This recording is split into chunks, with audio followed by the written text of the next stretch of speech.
The Nirvana Sutra, Chapter 1, Part 2. At that time, there was a lay follower in the assembly named Cunda, who was the son of an artisan in Kusinagara.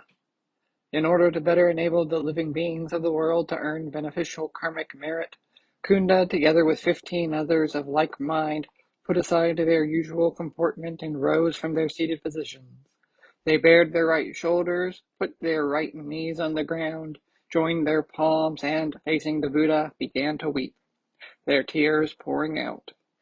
Paying respect to the Buddha's feet, they then addressed him, saying, "All we ask of the world-honored one and the bhikshus is that you take pity on us and accept our last offering of alms, so that you may ferry innumerable living beings over to the other shore. World-honored one, from now on we will have no master, no parents, no savior, no protector, no refuge, and no destination. Impoverished and hungry, we wish to follow the Tathagata and assume that our nourishment will come in the future. All we ask is that you sympathize with us and accept our meager offerings, and only after that enter parinirvana. World-honored one, it is like those from military, priestly, merchant, or peasant backgrounds that, compelled by poverty, journey to far-off lands. They pour their labors into farming, obtaining a well-tamed ox and taking a fertile field, and making it flat without any sand, harmful weeds, or tree stumps. All they seek is rain from the heavens. The tamed ox that we speak of is a metaphor for the 7 ways we control our actions and speech for the karma it creates. The fertile field is a metaphor for spiritual wisdom. Removing the sand, harmful weeds, and tree stumps is a metaphor for removing the defilements. World-honored one, there are now trained oxen in us that have removed the tree stumps from fertile fields.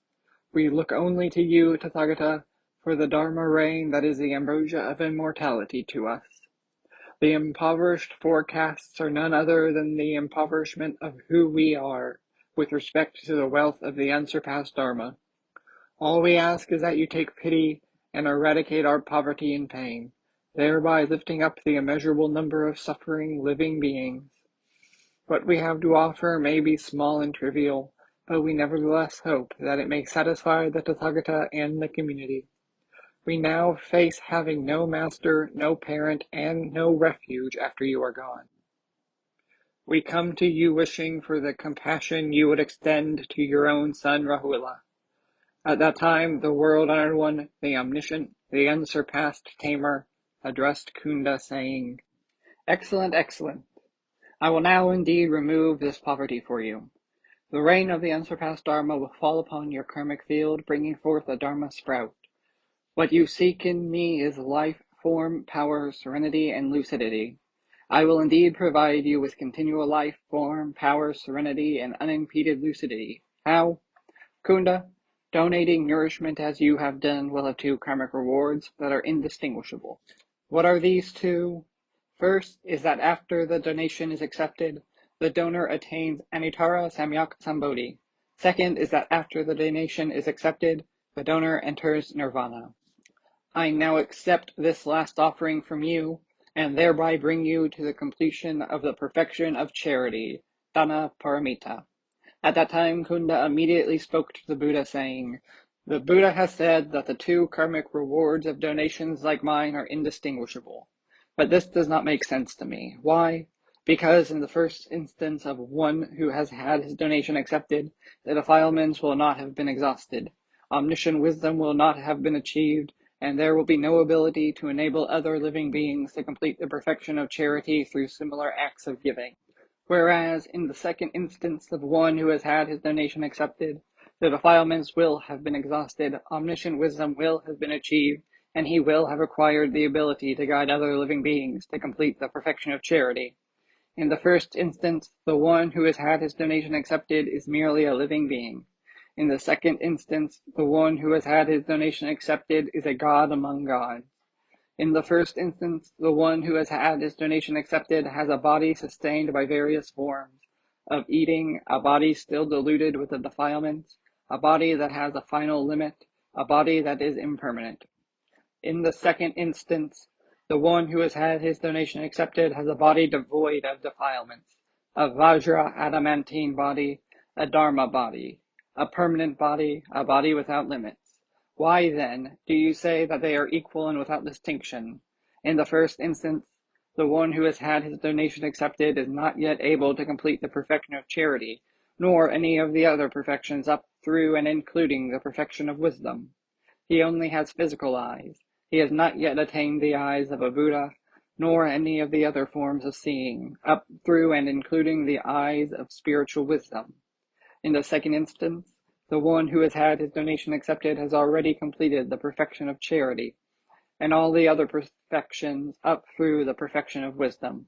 He is endowed with the eyes of a Buddha and the other forms of seeing, up through the eyes of wisdom.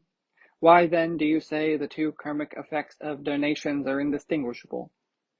World-honored one, the first one who has had his donation accepted chews the food he receives, swallows it, and digests it. He thereby gains life, form, power, serenity, and unimpeded lucidity. The second one who has had his donation accepted does not eat food, does not digest food, and gains none of the 5 nutritional effects of eating. Why then do you say the two karmic effects of donations are indistinguishable? The Buddha said, "Good man, for innumerable asamkhya kalpas, the Tathagata has had a body that is not nourished by food nor affected by the defilements, a body without limits, a permanent body, a Dharma body, a Vajra body.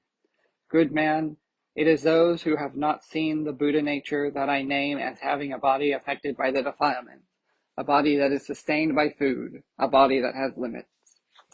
A bodhisattva on this occasion who, after accepting a donation of food and drink, enters the Vajra Samadhi is someone who will, after his meal is digested, immediately see the Buddha nature and attain anuttara samyak sambodhi. For this reason, I say the two karmic effects of the donations are equivalent and indistinguishable. A bodhisattva on this occasion destroys the 4 maras, and if he were to enter nirvana, he would also destroy the 4 maras. For this reason, I say the two karmic effects of the donations are equivalent and indistinguishable. A bodhisattva on this occasion, though he may not be able to explain everything among the scriptures that make up the 12-fold canon, is certainly more proficient in them than he had been previously. And if he were to enter nirvana, he would analyze and elucidate the canon for the sake of living beings in detail. For this reason, I say the two karmic effects of the donations are equivalent and indistinguishable. Good man, for innumerable asamkhya kalpas, the body of the Tathagata has not accepted any food or drink. For the Shravakas, I did say, first I accepted the milk porridge offered by the 2 ox-herding women, Nanda and Nandabala. Only afterward did I then attain anuttara samyak sambodhi, but in fact I did not eat anything. That I now accept your last offerings is for the sake of this great assembly, but in fact I will not eat any of it. At that time, hearing that the Buddha and the world-honored one would accept the last offering of alms from Cunda for the sake of the entire assembly, the crowd became ecstatic and shouted out their praise in unison. Excellent, excellent! How rare this is, Cunda! The name by which you are recognized is not meaningless, for Cunda means to understand subtle things, and now you have established something of great meaning.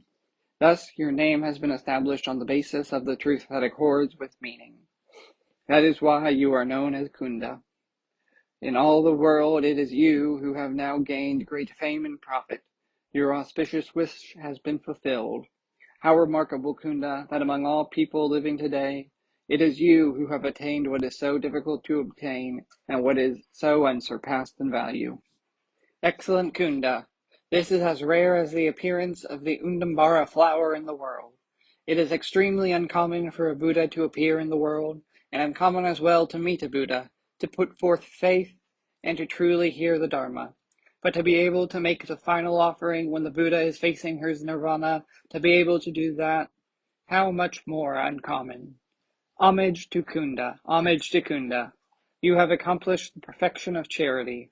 It is like an autumn moon on the evening of the 15th of the month, clear, perfectly round, and not covered by any clouds. All living beings cannot help but look upon it with reverence. And you, too, are like this, and thus we look upon you with reverence. The Buddha has already accepted your final offering, enabling you to complete the perfection of charity. Homage to Cunda. This is why we say you are like the full moon, and all living beings cannot help but regard you with reverence. Homage to Cunda. Although you have a human body, your mind is like a Buddha mind.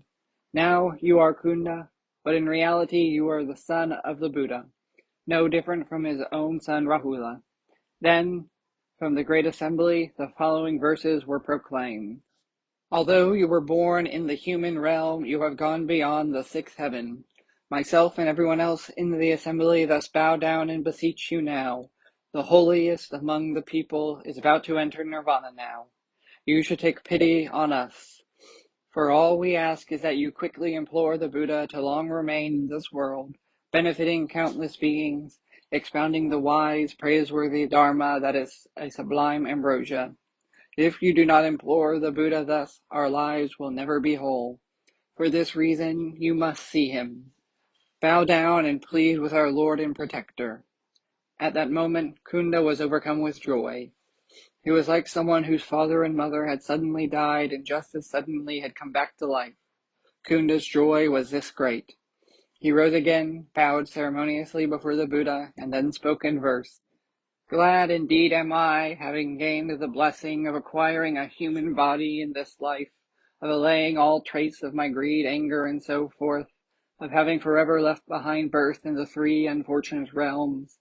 Glad indeed am I, having gained the blessing of acquiring a bevy of gold and jewels by chance, of encountering a Lord and Protector, of no longer fearing a fall into an animal rebirth. A Buddha is like an undambara flower.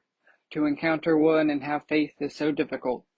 Yet, when there is that encounter, good roots are planted, freeing one forever from the suffering of the hungry ghost, and also effectively reducing those born as asuras. Tossing a mustard seed onto the tip of a needle is not as difficult as a Buddha appearing in the world. By completing the perfection of charity, I cross beyond the samsara of humans and gods, not stained by mundane things. The Buddha is like a lotus flower standing in muddy water, appropriately cutting off the seeds for even the highest birth, crossing the stream of birth and death forever. To be born in this world as a human is difficult. To meet a Buddha in this world is yet more difficult. It is like a blind turtle in the middle of the ocean, finding a floating board with a hole to put his head through. With this food that I have now offered, I hope to obtain the ultimate reward. May the fetters of all the defilements be destroyed, never to grow strong again. As I stand here now, I do not seek a heavenly body. Even if I were to attain one, my heart would be unwilling to enjoy it. For the Tathagata has accepted my offerings, such joy immeasurable. It is like the foul-smelling aranda flower, producing the fragrance of sandalwood. My body is like the aranda. The Tathagata, who accepts my offerings, is like the wafting sandalwood fragrance.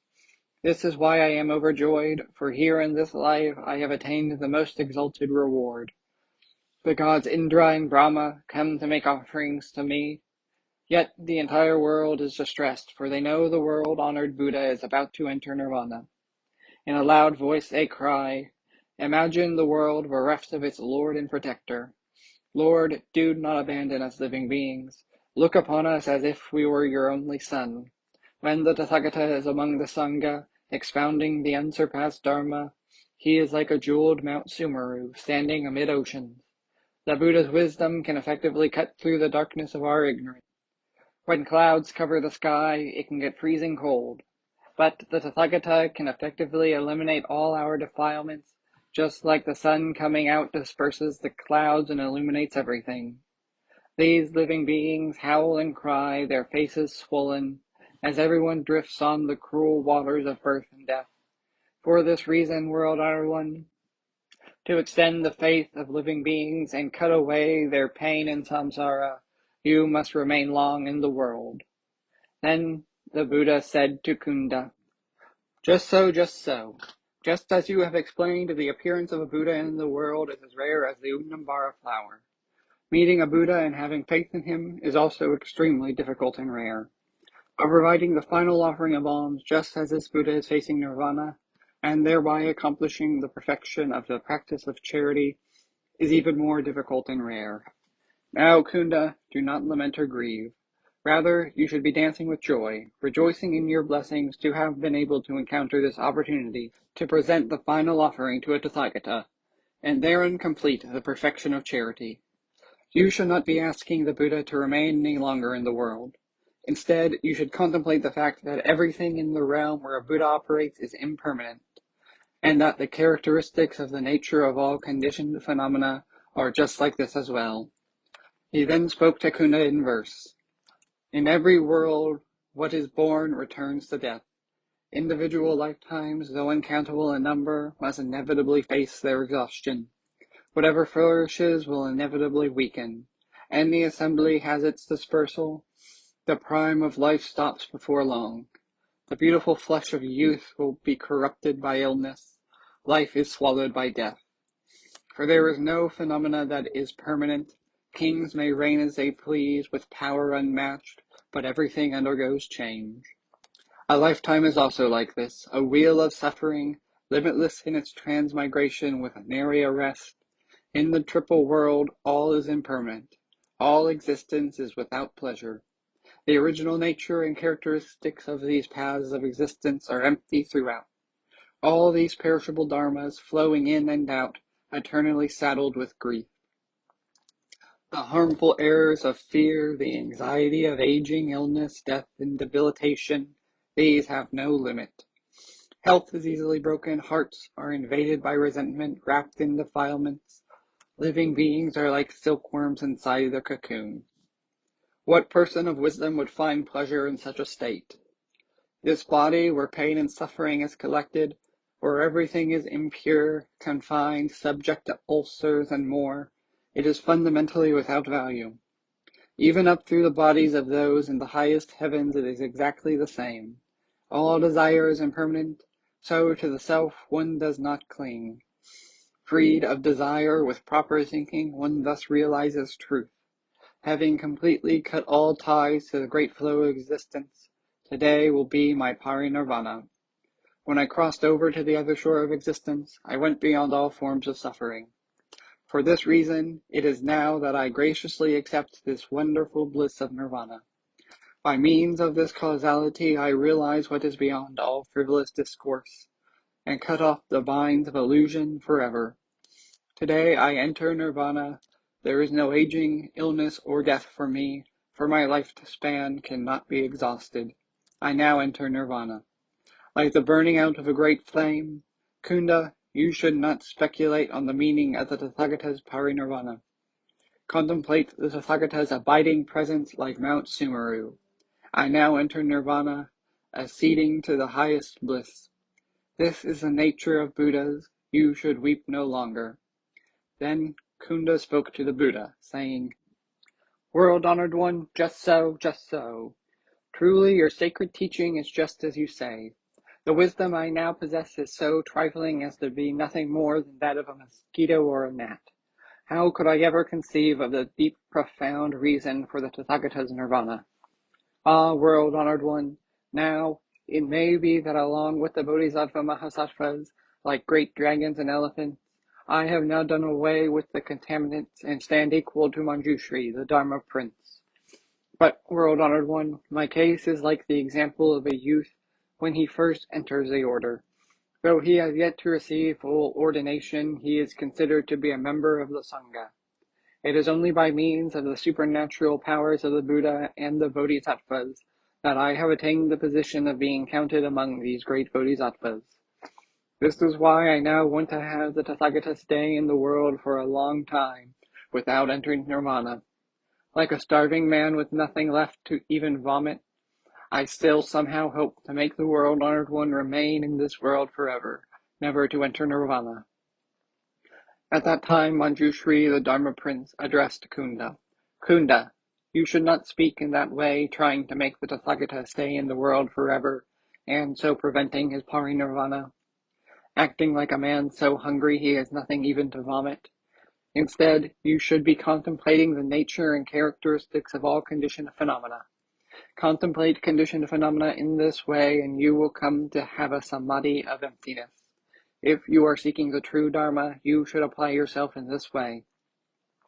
Cunda then asked, Manjushri, the Tathagata is the most esteemed, most exalted one in the heavens and on earth. So how is it that the Tathagata is something conditioned? If he were conditioned, he would be a Dharma that arises and perishes, comparable to water bubbles that quickly arise and just as quickly disappear. The revolving cycle of going and coming among conditioned phenomena turns round and round like a wagon wheel. Everything conditioned follows the same pattern in this sense. I have heard that the lifetimes of the gods in the heavens are extremely long. How is it that the world-honored one is said to be a god among gods, yet he ages so quickly, his lifetime lasting not even 100 years? Think of the analogy of a village chieftain whose authority brings him freedom, but who uses his power to oppress others. When his good fortune has run out, he will then be poor and miserable, disdained by the community and exploited by others. Why does this happen? Because he has lost power. Could the world-honored one be similarly the same as conditioned phenomena? If he were the same as conditioned phenomena, then he would not be called a god among gods. Why? Because everything conditioned is just a samsaric phenomenon. Therefore, Manjushri, do not consider the Tathagata to be the same as all conditioned phenomena. In addition, Manjushri, are you saying the Tathagata is the same as conditioned phenomena based on what you know? Or are you saying this without really knowing? If the Tathagata were the same as all conditioned phenomena, then he would not be deserving of the appellation God among gods, unencumbered Dharma king in the triple world. Consider the analogy of a monarch who is a very powerful warrior. This man has the strength of 1,000 men, and there is no one who can defeat him. So they call him a man equal to 1,000. Cherished by the king, he is rewarded handsomely with nobility and emolument. The reason they call him equal to 1,000 is not because his strength necessarily competes with that of 1,000 people, but because he is able to defeat 1,000 men by means of his various skills and techniques, both active and passive. This is why he is said to be equal to 1,000. The Tathagata is also like this. He defeats the demons that are the defilement Mara, the aggregate Mara, the heavenly Mara, and the Mara of death. The Tathagata is therefore called Lord of the Triple World. Similar to that powerful warrior who is called a man equal to 1,000, by means of causal factors like these he is accomplished in various and uncountable genuine virtues. That is why he is called thus come, worthy of offerings, perfectly enlightened. Manjushri, you should avoid the conceptual aberration that regards the Dharma of the Tathagata as equivalent to conditioned phenomena. What if there were a rich man who produced the sun, but then learned from the divination of a fortune teller that the sun's life will be short? Upon hearing this, the father and mother would understand that the son could not be designated the inheritor of the family estate. They would lose their affection and attachment to him, seeing him as if he were but grass. For a short lifespan is not respected by mendicants, Brahmins, men or women, whether adults or children. If one were to say that a Tathagata is identical to other conditioned phenomena, then he, too, would not be respected by humans, gods, or living beings in any world. The unchanging, undifferentiated, true teaching that the Tathagata has expounded for us would not be accepted as well. This is why, Manjushri, you should not preach that the Tathagata's existence is identical to any form of conditioned phenomena. In addition, Manjushri, consider the parable of a destitute woman with no place to stay and no one to take care of her, who also suffers from illness and is racked with hunger and thirst. Roaming about, begging, she ends up staying in a house belonging to someone else. There she gives birth to a child, but when the master of the house returns, he throws her out, forcing her to go away. So not long after giving birth, she must carry her newborn in hopes of reaching another land. On the road, she encounters a bad storm, bitter cold, and is stung by a host of mosquitoes, horseflies, and bees, and bitten by poisonous insects as well. Her journey brings her to the Ganges River, which she attempts to cross while holding her infant. Trying to get her child to the other side, no matter how swift the current, she will not let go. But in the end, mother and child both drown. This woman creates extraordinary merit in her compassion towards her child, and after her life ends, she is reborn in a Brahma heaven. Manjushri, If there is a good man who wants to protect the true Dharma, he should neither say that the Tathagata is the same as conditioned phenomena, nor that he is not the same as conditioned phenomena. What he should do is reproach himself with, I am ignorant and do not yet have the eye of wisdom. The true Dharma of the Tathagata is inconceivable. Therefore, it is improper to proclaim that the Tathagata is definitely created or definitely uncreated. But if there were a correct viewpoint in this, it would be most appropriate to say that the Tathagata is definitely uncreated. Why? Because, for the sake of living beings, he generates the good Dharma, and because he generates kindness, like the poor woman who sacrifices her own life in the Ganges out of love for her child. Good man, bodhisattvas who protect the Dharma should also do likewise. It would be better to throw away your life than to preach that the Tathagata is the same as created phenomena. You should instead say that the Tathagata is the same as that which is uncreated. By preaching that the Tathagata is identical to the uncreated, you will attain anuttara samyak sambodhi. Just like that woman attained birth in the Brahma heaven. Why? Because you would then be protecting the Dharma. Precisely what is protecting the Dharma? It is what I am speaking about, preaching that the Tathagata is identical to the uncreated. Good man, a person who does this will attain liberation, even if he does not seek liberation, just as that destitute woman attained the Brahma heaven, even though she did not seek the Brahma heaven. Manjushri. It is like someone traveling on a remote road who becomes exhausted and takes lodging in an unknown inn. While lying asleep, his room is suddenly engulfed in enormous flame. Suddenly startled from sleep, he immediately thinks, no doubt I will surely die now. Filled with shame, he covers his body with his robes and presently dies, and is then reborn in the Trayastrimsha heaven. After 80 more rebirths there, he becomes a Mahabrahma king. And after 100,000 lifetimes, he is reborn as a wheel-turning sacred king. Never having to experience birth in any of the 3 unfortunate destinies of hells, animals, and hungry ghosts, he is always born into a place of peace and happiness. For this reason, Manjushri, if there is a good man who feels shame about his spiritual attainments, he must not identify the Buddha as one of the conditioned phenomena. Manjushri, the false views of a heretic may dictate that the Tathagata is identical to created phenomena. But a bhikshu who keeps the precept should not conjecture that the identity of the Tathagata is created.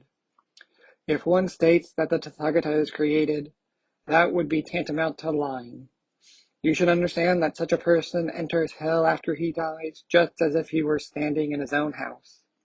Manjushri, the Tathagata is truly an uncreated Dharma. You should no longer say otherwise.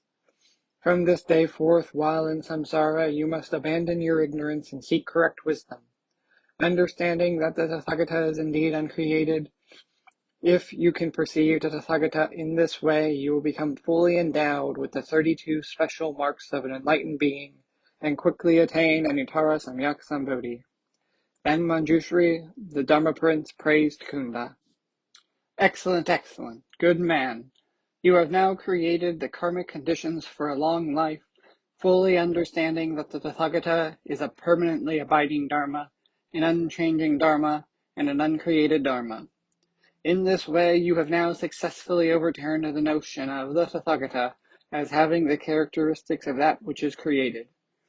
Your act is like the man exposed to fire who threw his robe over his body because he felt ashamed, and who, by means of this exemplary state of mind, was reborn in the Trayastrimsha heaven, again as Mahabrahma, and again as a wheel-turning sacred king, never again going into the lower realms of existence, always receiving births of peace and happiness.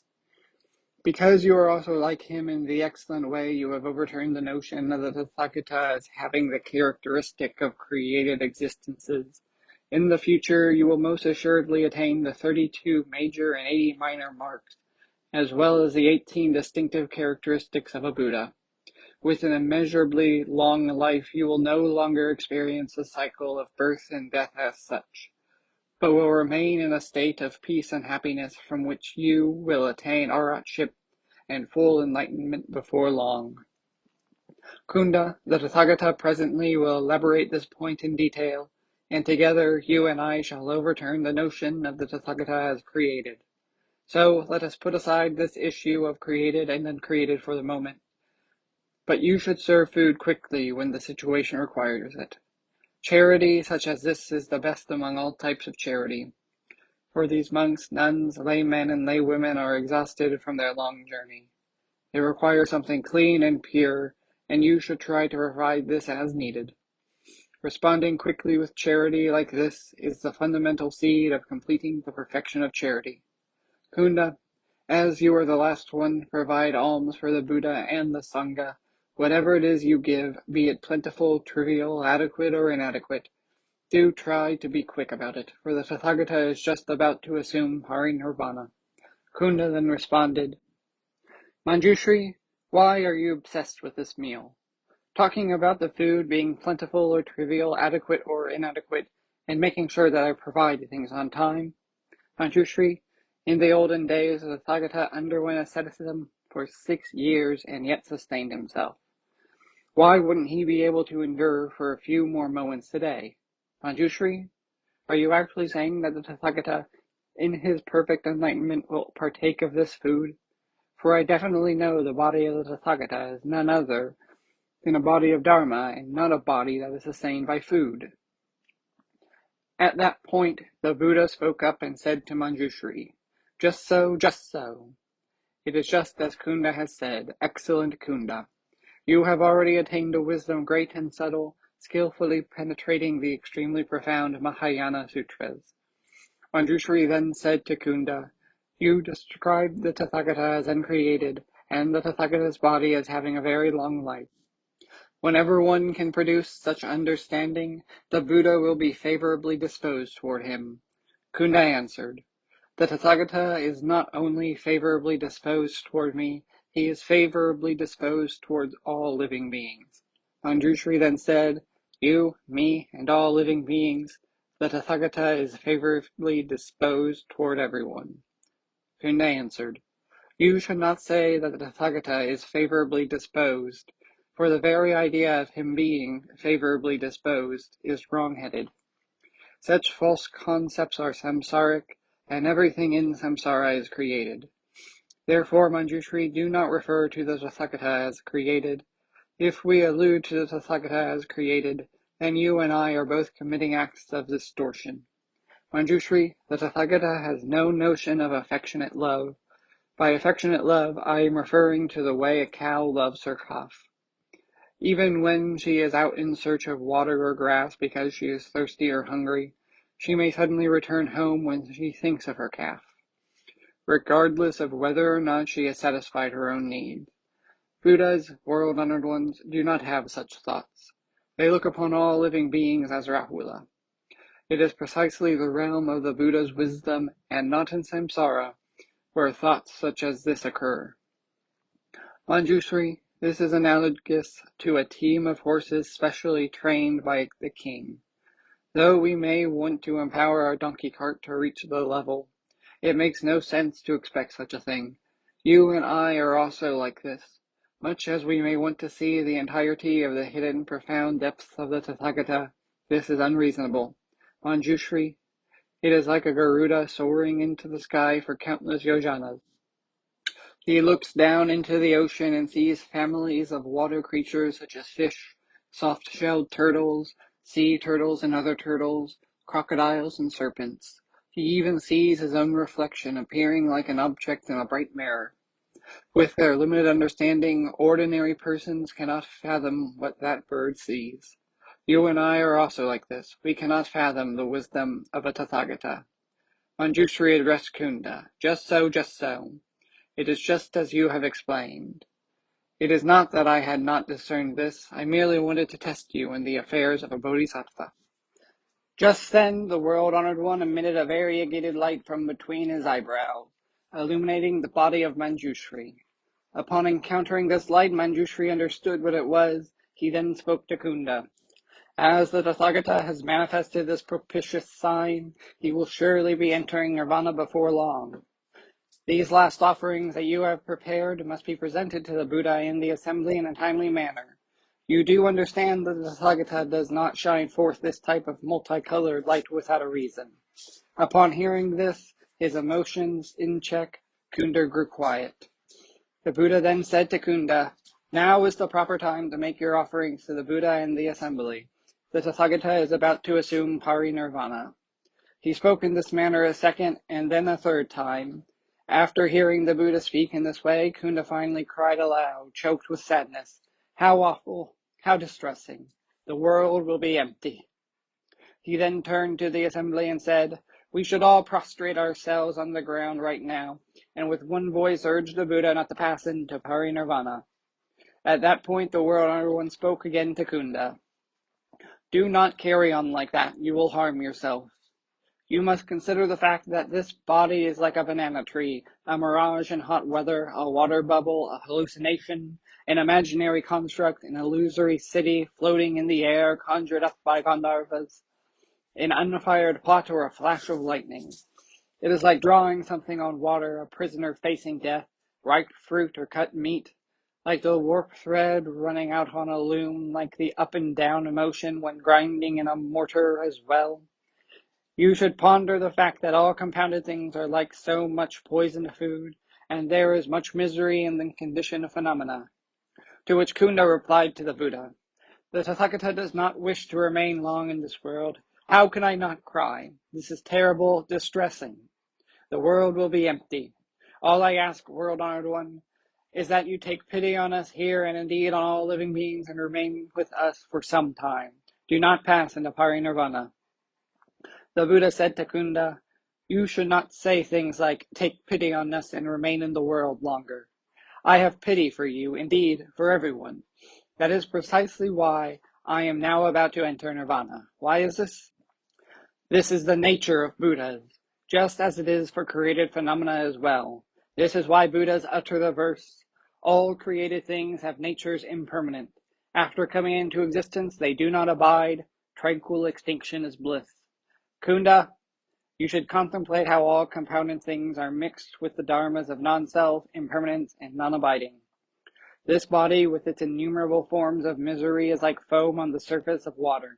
For this reason, you should not cry now." Then Cunda said to the Buddha, "Just so, just so.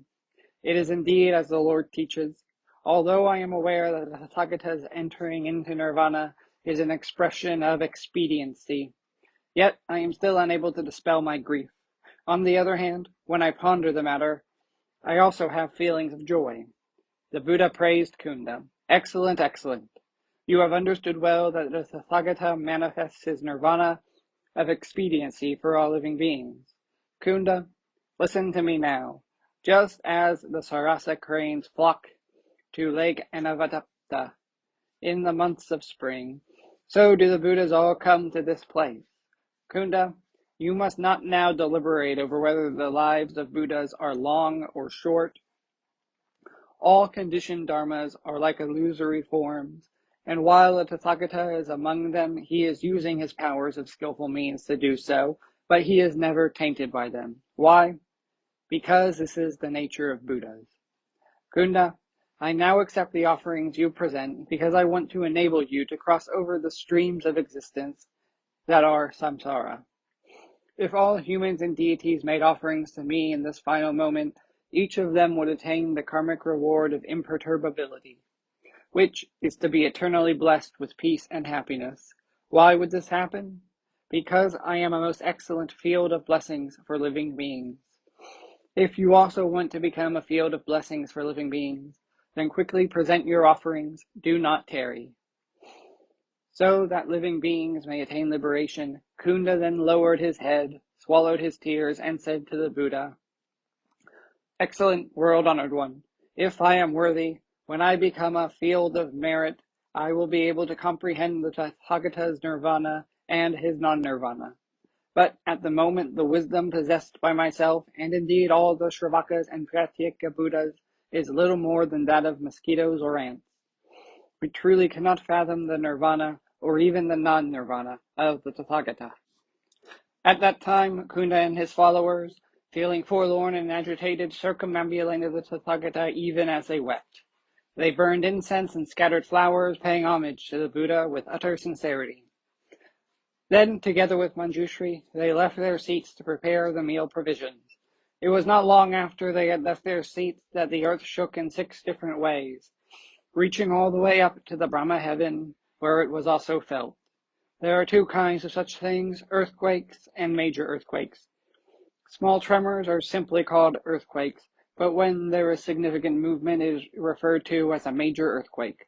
Likewise, when the sound associated with these occurrences is small, the event is called an earthquake, and when the sound is loud, one also speaks of a major earthquake. If only the ground moves, that is an earthquake, but if mountains, rivers, trees, and waters in the ocean move, when everything moves, then it is called a major earthquake. If the movement is only in one direction, it is an earthquake. But if everything moves this way and that, then it is called a major earthquake. Movement of the earth is known simply as an earthquake, but when the movement can cause the minds of living beings to move, it is called a major earthquake. When the Bodhisattva began his descent from Tutsita heaven into Jambudvipa, this was known as a major earthquake. When he was born, when he left his household, when he achieved Anuttara Samyak Sambodhi, when he turned the wheel of the Dharma, and when he attained Nirvana, these were all known as major earthquakes. Today, the Tathagata is about to enter Nirvana, and that is why the earth has now moved in such dramatic ways.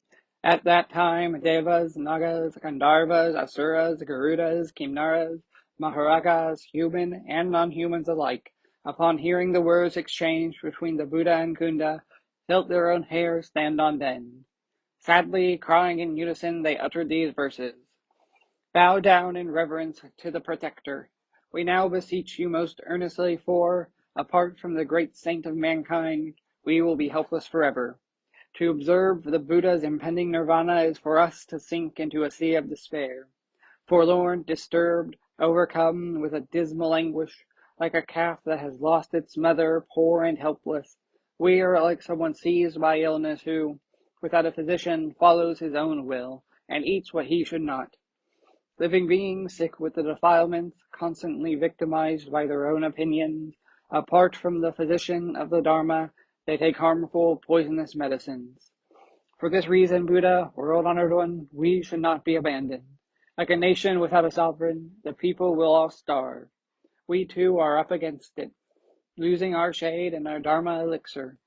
Hearing now the Buddha's nirvana, our hearts are panic-stricken like a major earthquake that causes people to lose their way. When the great saint enters nirvana, the Buddha sun will have fallen beyond the horizon. The waters of the Dharma will have dried up, and we will surely die. The parinirvana of a Tathagata is the most distressing moment for a living being.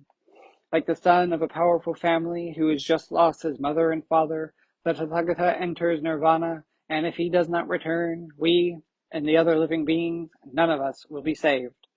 The Tathagata enters nirvana, and even the animals will all be gripped with fear, anxiety scorching their hearts.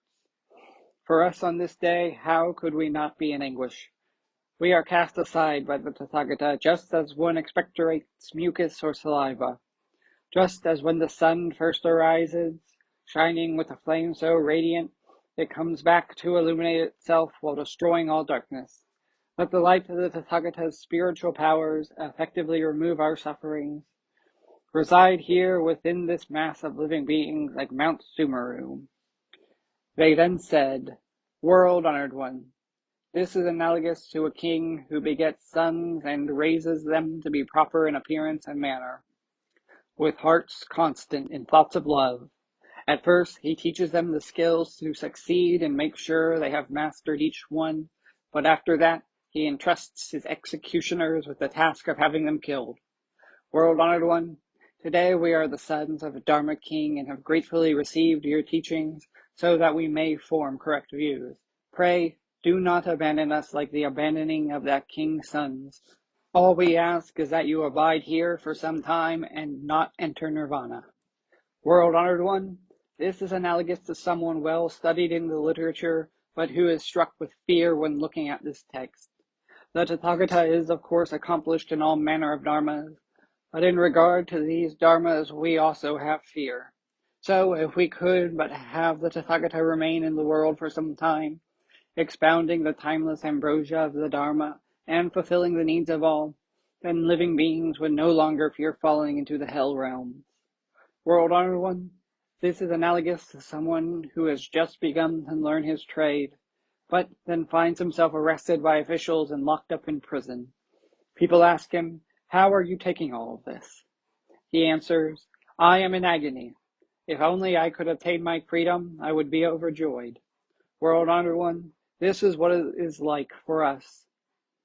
You practice all those austerities for our sake, but at the moment we are as yet incapable of escaping sufferings of samsara. So how could the Tathagata accept the ultimate bliss and disappear?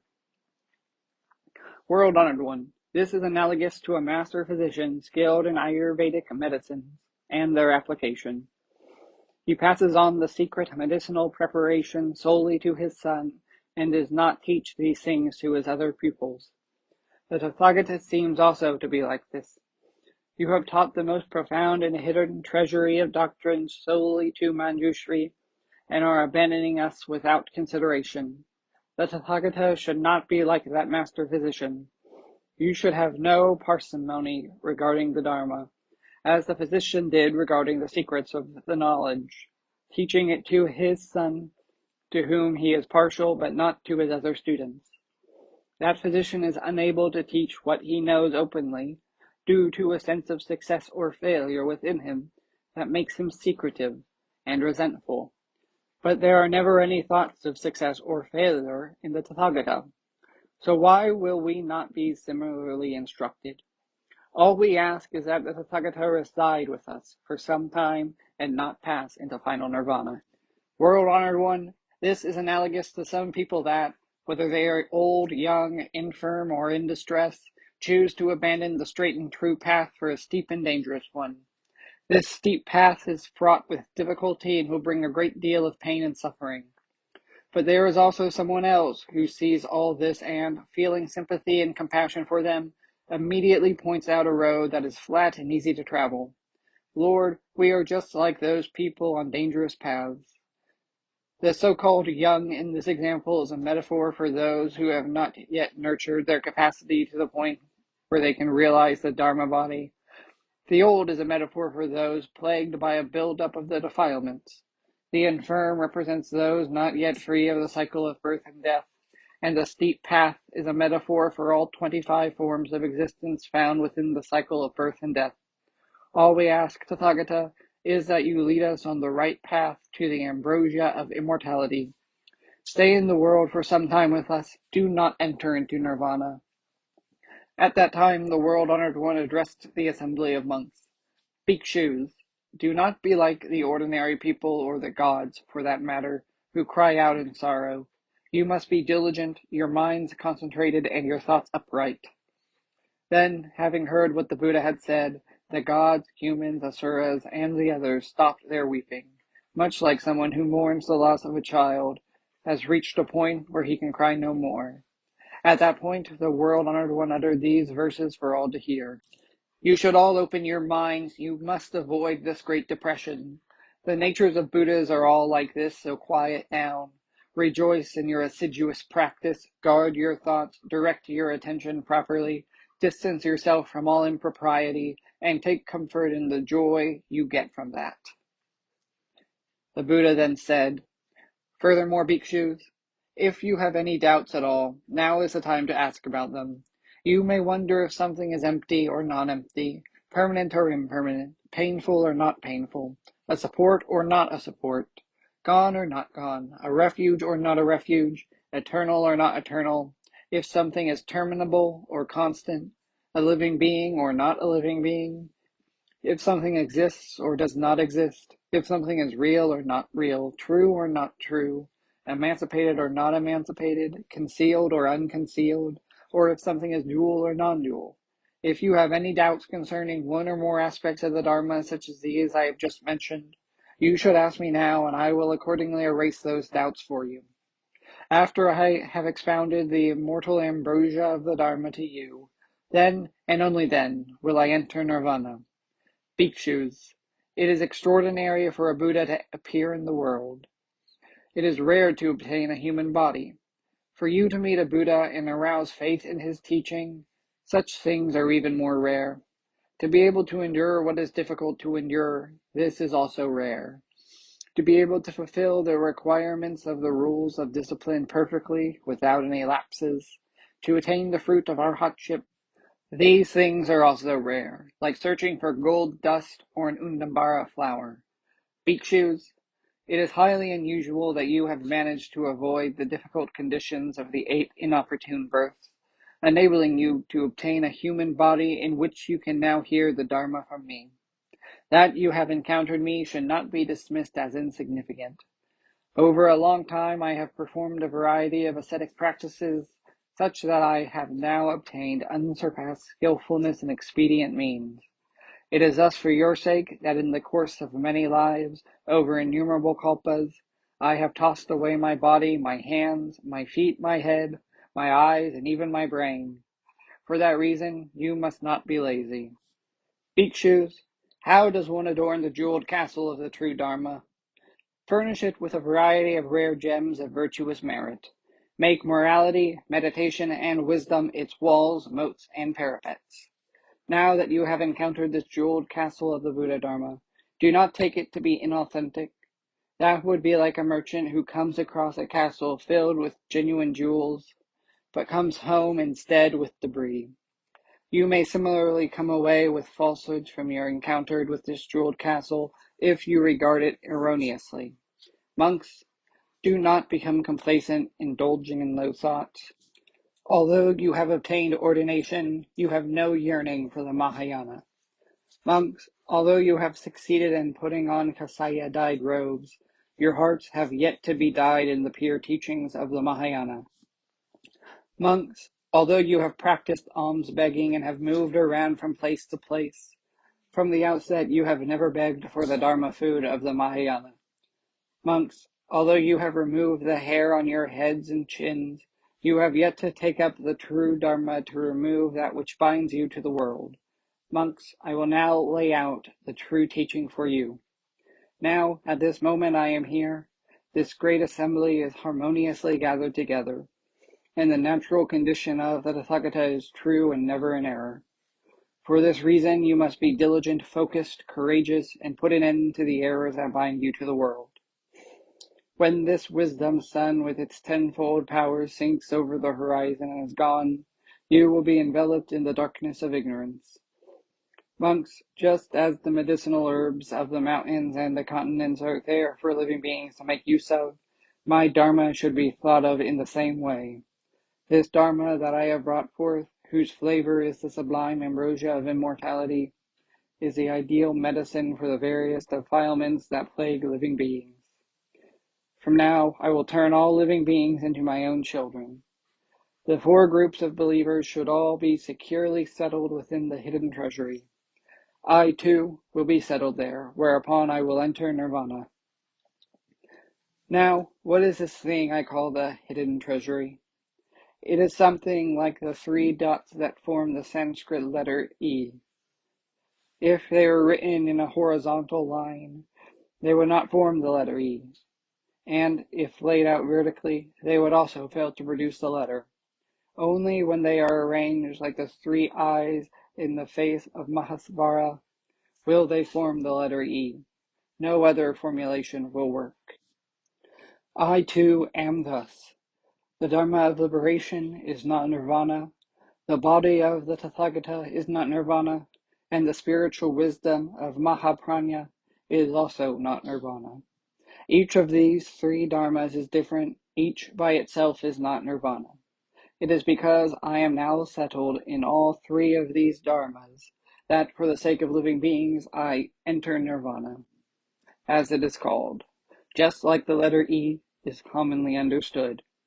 At that time the bhikshus, upon hearing that the Buddha, world-honored one, would surely pass into Nirvana, were all despondent. The hair on their bodies stood on end, and tears welled up in their eyes. Bowing down to the feet of the Buddha, they circumambulated him numerous times, and finally spoke up. World-honored one, You have readily explained the notions of impermanence, suffering, emptiness, and non-self.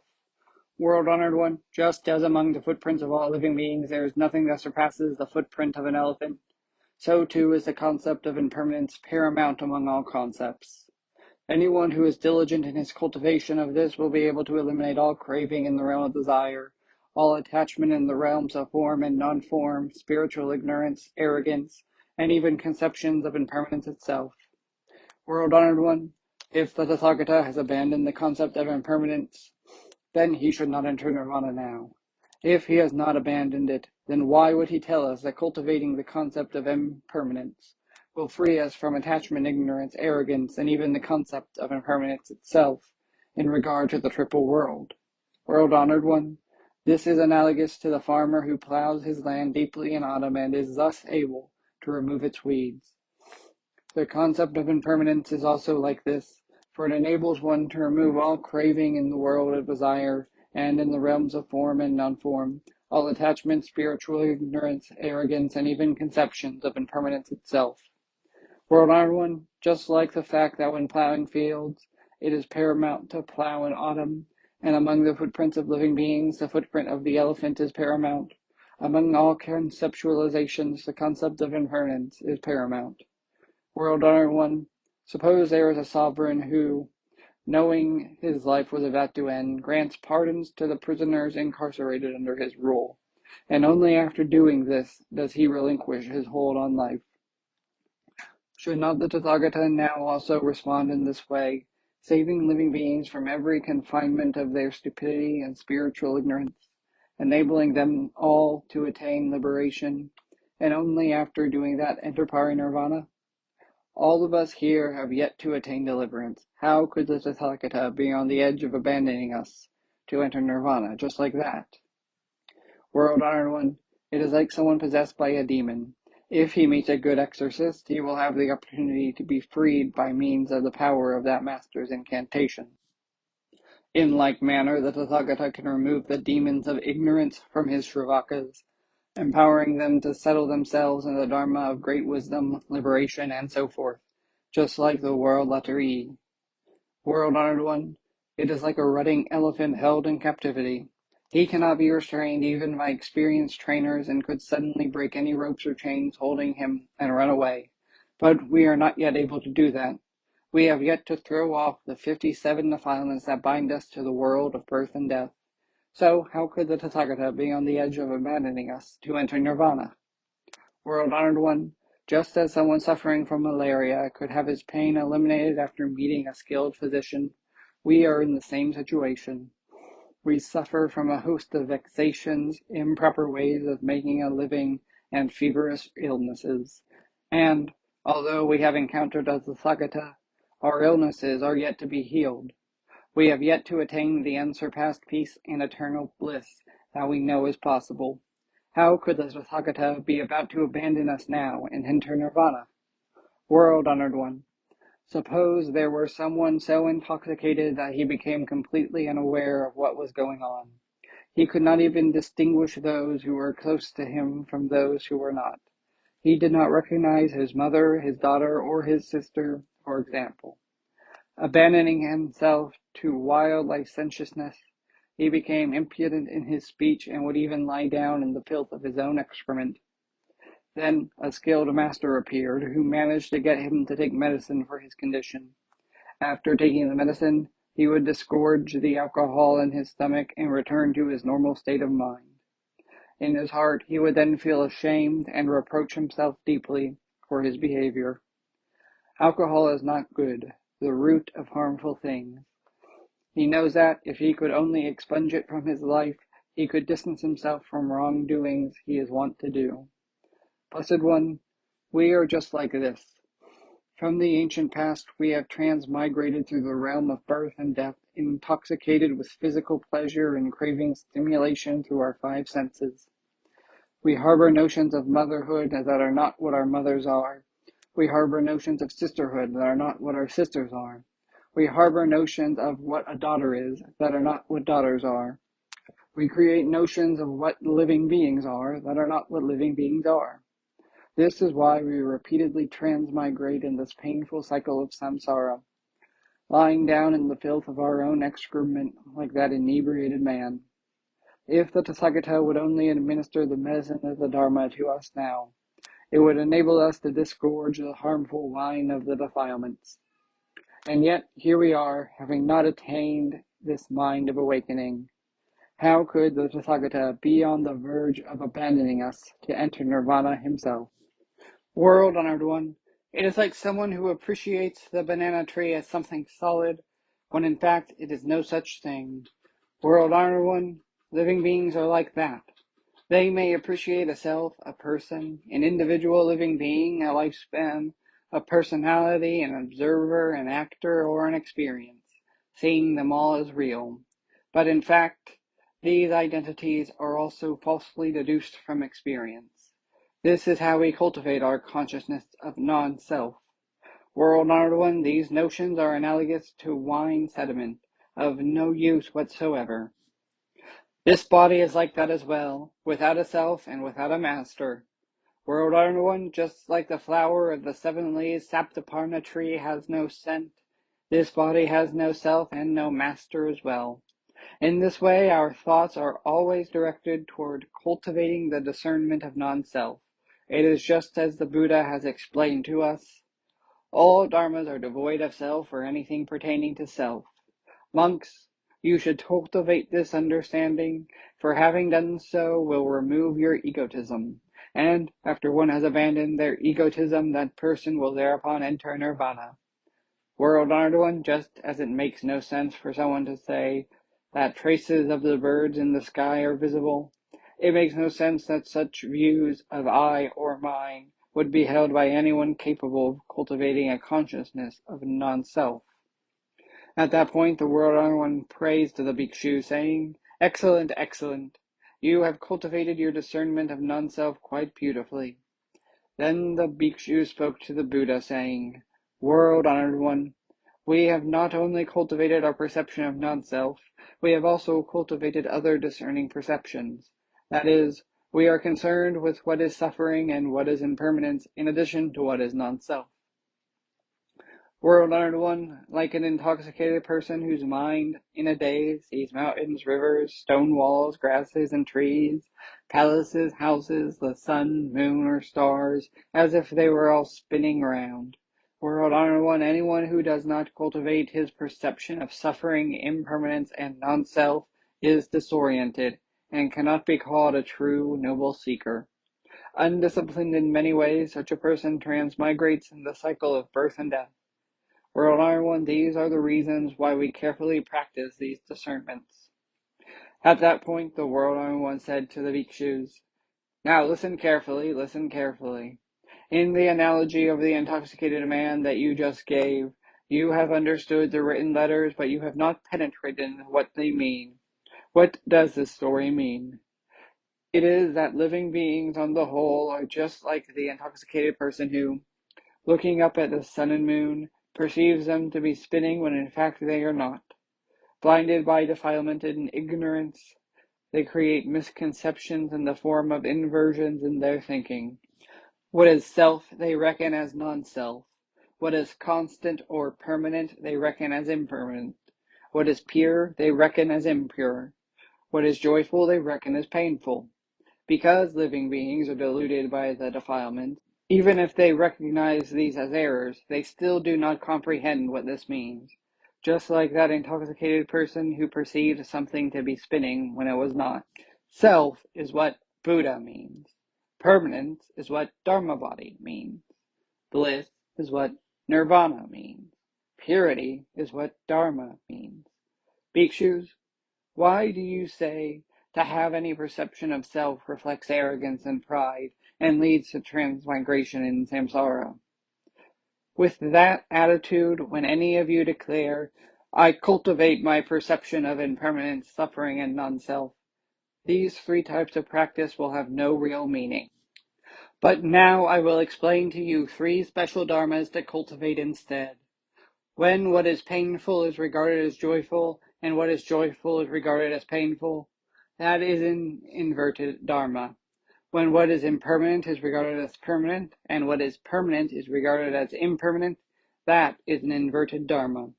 When what is non-self is regarded as self, and what is self is regarded as non-self, that is an inverted dharma. When what is impure is regarded as pure, and what is pure is regarded as impure, that is an inverted dharma. It is because of these four inversions that people do not understand the proper practice of dharma. Bhikshus, when you are enveloped by a dharma of pain or suffering, you can still entertain the notion of joy or bliss.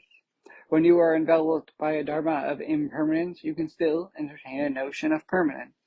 When you are enveloped by a dharma of non-self, you can still entertain a notion of self. And when you are enveloped by a dharma of impurity, you can still entertain a notion of purity. The mundane world contains permanence, bliss, self, and purity, and the supramundane world also contains permanence, bliss, self, and purity. And while these words in the context of the Dharma taught in the mundane world may have no meaning, in the context of the supramundane world, these words do have meaning. Why is this? It is because people are affected by these four inversions that they do not understand the meaning of the Dharma taught in the mundane world. And what is the reason for that?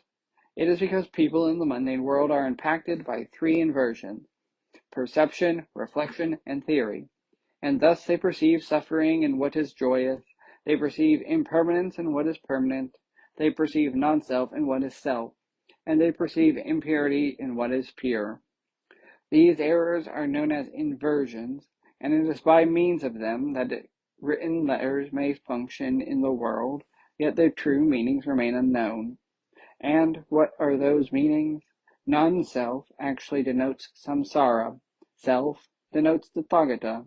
Impermanence denotes Shravakas and Pratyeka Buddhas. Permanence denotes Dharma-body of Tathagatas. Pain denotes all other paths. Bliss denotes Nirvana itself. Impurity denotes created dharmas.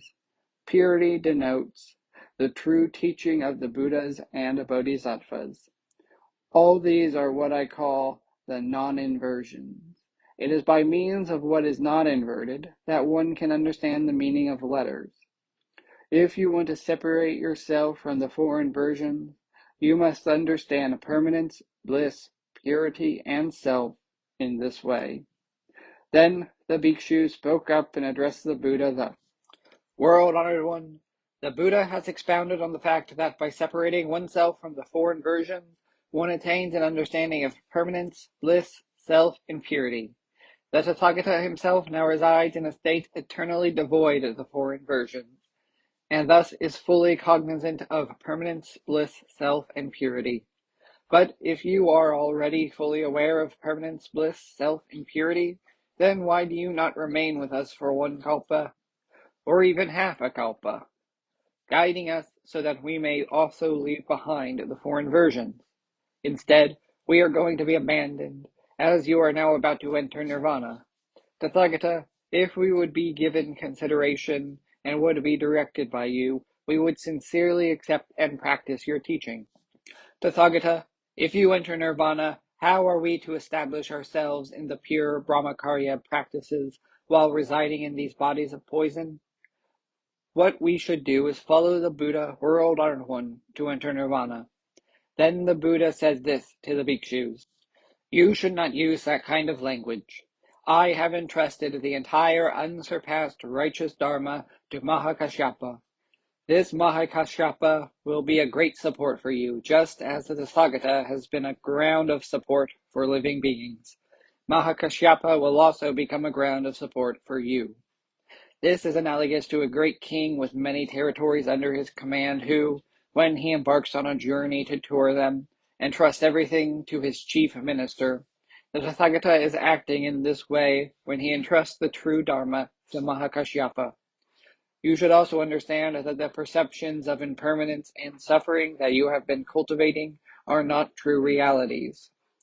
The situation is analogous to a group of people going out on a lake in boats to enjoy themselves in springtime, and they inadvertently drop a jeweled necklace made of Vaidurya into the water, thereby losing it. At that moment, everyone jumps into the water to look for it.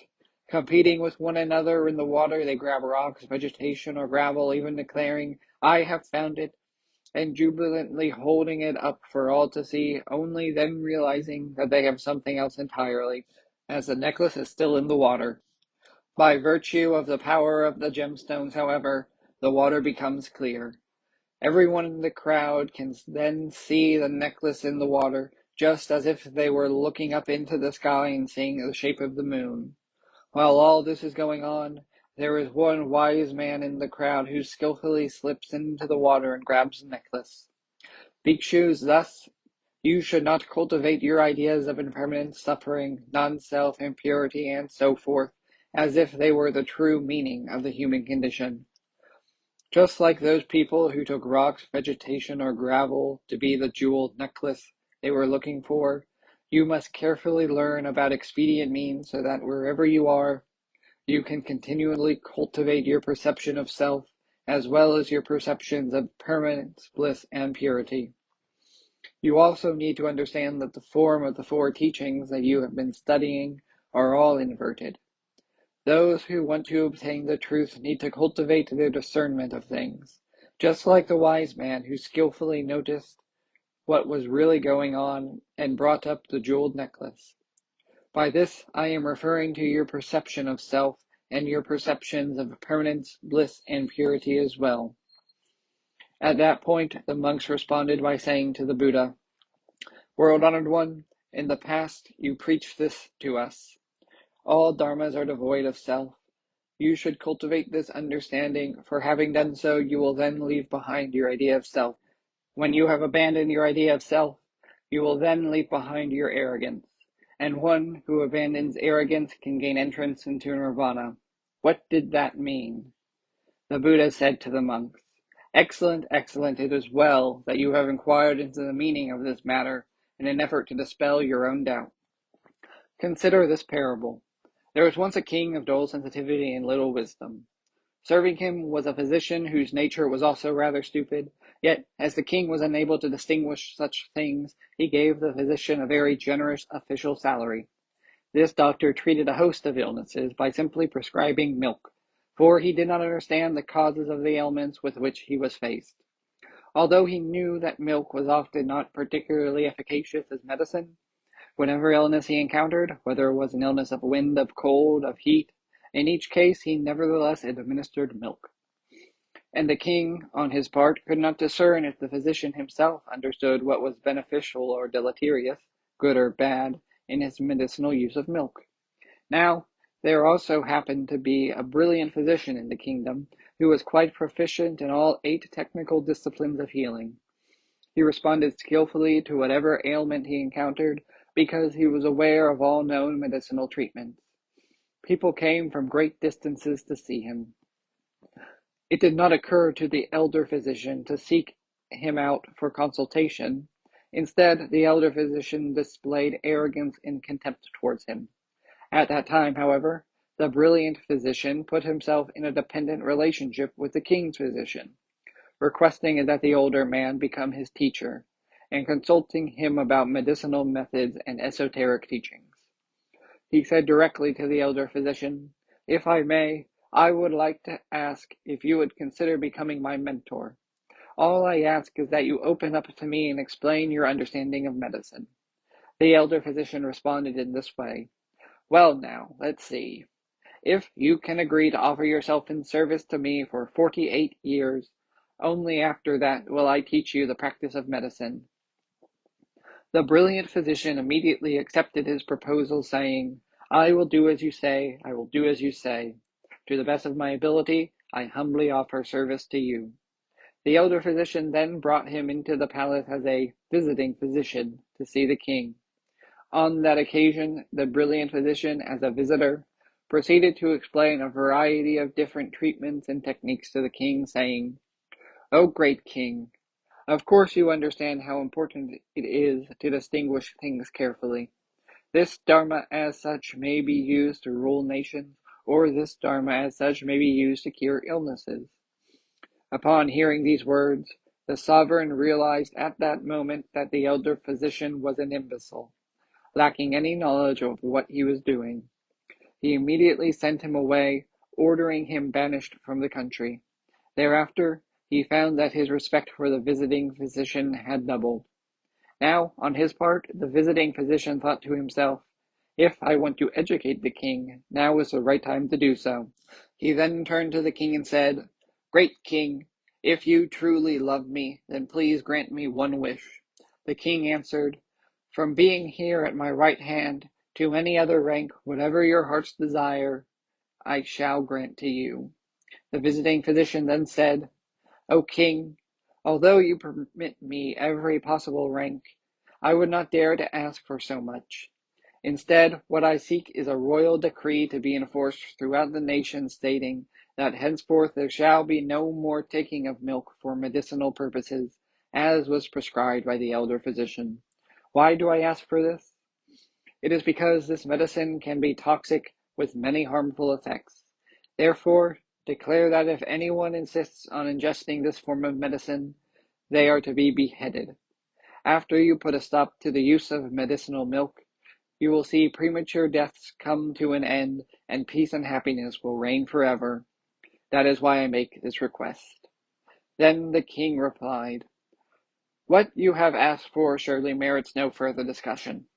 I shall immediately issue a proclamation for all the lands in my domain, to the effect that, without exception, sick people are no longer allowed to use milk as medicine. Anyone who takes it as medicine will lose his or her head." The visiting physician at that point turned his efforts toward blending ingredients with different tastes to synthesize a number of medicines. That is, he based the medicines on herbs that tasted pungent, bitter, salty, sweet, and sour. With them, he treated a range of illnesses, none of which were beyond his means to cure. Not long after this, however, the king grew ill. He immediately called for the physician, saying, "I am now seriously ill, racked with pain, and it appears that I am about to die. Can you do something to help me?" The physician divined the king's illness and determined that milk should be prescribed. He then addressed the king and explained, "The ailment that is causing the king so much discomfort is one that should be treated by drinking milk. In the past, I suspended the use of milk as medicine, saying it was toxic, but that position was not entirely truthful. If you could take some milk now, it would be the best possible way of ridding yourself of this illness. The king is now suffering from a debilitating fever, and he should definitely drink milk for this." The king then said to the physician, "Have you gone mad? Are you stricken with fever yourself? For you are saying that drinking milk will take away my illness. Before you called it poison, so why would you tell me to drink it now? Are you trying to deceive me? The previous doctor praised medicinal milk, but you called it poison and had me ban it. Now you claim it is the best thing to cure what ails me. If I were to do as you say, it would mean that from the beginning the elder physician was clearly a better doctor than you." Then the visiting physician responded to the king with these words, "O king, you should not speak in that way. It is like an insect that eats through wood in such a way that what he leaves behind is in the shape of a letter of the alphabet. The insect is not aware if what he has left behind forms a letter or not, and no intelligent person who sees this would cry out, 'This insect knows letters,' or be particularly surprised by what he sees. Great king, you must understand that the old physician was operating like this. He did not distinguish one illness from another, but merely gave milk to everyone as medicine. So, just as that insect whose path accidentally formed a letter, his success was a random occurrence. The previous elder physician did not understand what was beneficial or deleterious, good or bad, in the use of using milk as medicine. The king then asked, why did he not understand this?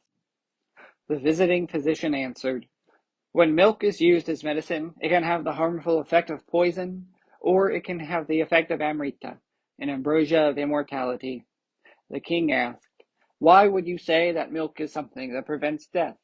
The physician answered, "If a cow does not eat wine dregs, slimy grass, or wheat tailings, her calves will be strong. If her pastures are neither high plains nor wet lowlands, if she drinks from clear streams and is not forced to run, if she is not placed in a herd together with bulls, if her eating and drinking are regulated properly, and she has a proper place to move about and sleep, then her milk will be able to eliminate certain diseases. In this case, we can refer to milk as a fine Amrita medicine that staves off death. But excluding milk obtained in this manner, all other forms of milk should be called potentially toxic when used medicinally. After listening to his words, the great king then praised him, saying, "Great physician, excellent, excellent. Today, for the first time, I have understood what is good and bad, beneficial and deleterious, about prescribing milk as medicine." He thereupon drank the milk given him and was subsequently cured of his illness. Right away, the king then issued a decree for the entire nation stating that, from that point forward, people should take medicinal milk as they have in the past. When the citizens heard this, they felt resentment, however, and, discussing the matter among themselves, said things like, "Has the king become possessed by a demon? Is he mad? Does he mean to deceive us by ordering us to drink milk once again?" Feeling angry, the people all gathered at the king's location to confront him. The king then spoke to them, saying, "You should not give rise to feelings of anger towards me. This matter of whether or not milk is to be prescribed medicinally all stems from the teachings of the physician. There is no negligence on my part in this."